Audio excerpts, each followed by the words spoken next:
Hello guys and welcome back to this YouTube channel, and in today's video I will be reviewing certain collisions that occurred during the Bahrain Grand Prix. I did promise this video, so thankfully I have delivered, so let's get straight into it. Let's start off with the Verstappen-Sainz collision that occurred early in the race. Entering the braking zone, Sainz is well clear of Verstappen, but there is a gap for Verstappen to retake the position. And with Sainz on the racing line, you'd expect him to carry more speed into the corner. But with Max's aggressive racecraft, he is of course going to fight back the position. And as he does so, Sainz believes he's got the position, so he turns into the apex. And inevitably, they clash, giving Sainz a puncture, and Verstappen, if he did get any damage, it was very minor. And you can see now that Verstappen had to take to the curb to really get the position back. And it seems like the stewards this year are going to be more lenient on collisions like these, because we want to see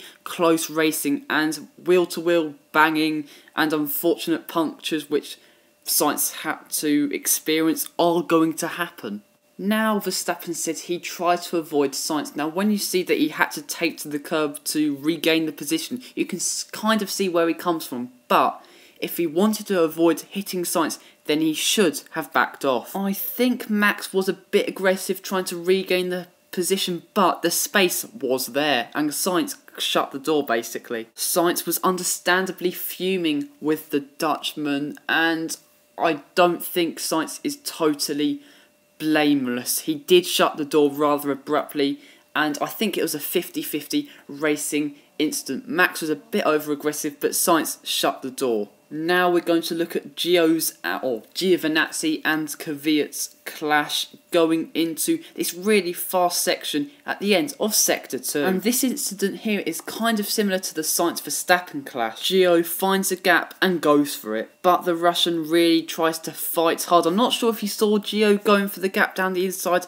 but he should have. Apologies for the angle of this frame. It should be highlighting where the curb is, but unfortunately it couldn't.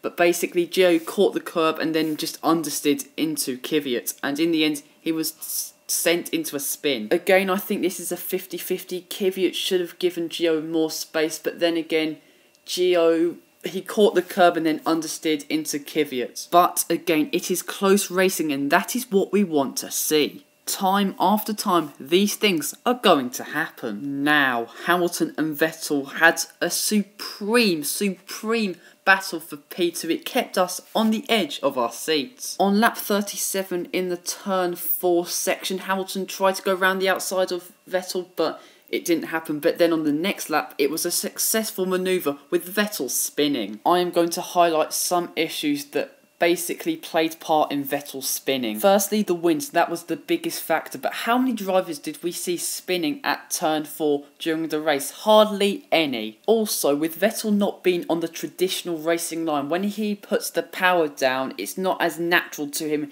as if he was on the normal racing line. There isn't as much grip off the racing line where Vettel was. And I personally think he panicked, cracked under the pressure, not for the first time, and maybe not the last, but I just think he focused on Hamilton too much when really he should have just focused on keeping the car together. He was driving a quicker car than Hamilton was this weekend, so he was always going to fight him back, so he needs to be a bit more calculated in that area. After this collision, people were really starting to question Vettel's status amongst the F1 greats, which I am personally sick of. Is he under pressure? Yes, of course he is. He's driving for Ferrari, and maybe he's not the best at handling pressure, but he's certainly not the worst. And people tend to look towards the inferior side of Vettel's racecraft rather than the superior. How many times have we seen the German pull off some spectacular and breathtaking overtakes? And can we not question what he did at Red Bull, winning 4 World Championships, 2 in the most dominant circumstances? He's an F1 great, end of, and because he rivals Britain's Lewis Hamilton, and I will emphasise Britain's Lewis Hamilton,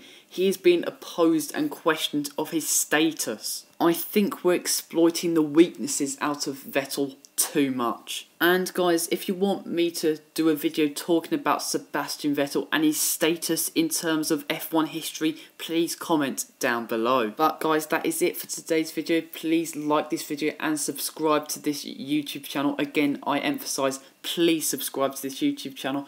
I want to get to, let's say, 50 subscribers by the Azerbaijan Grand Prix. I want to start making realistic targets, I believe, in order to enable this channel to strive towards bigger things. But yeah, that would be very much appreciated. And until next time guys, see you later.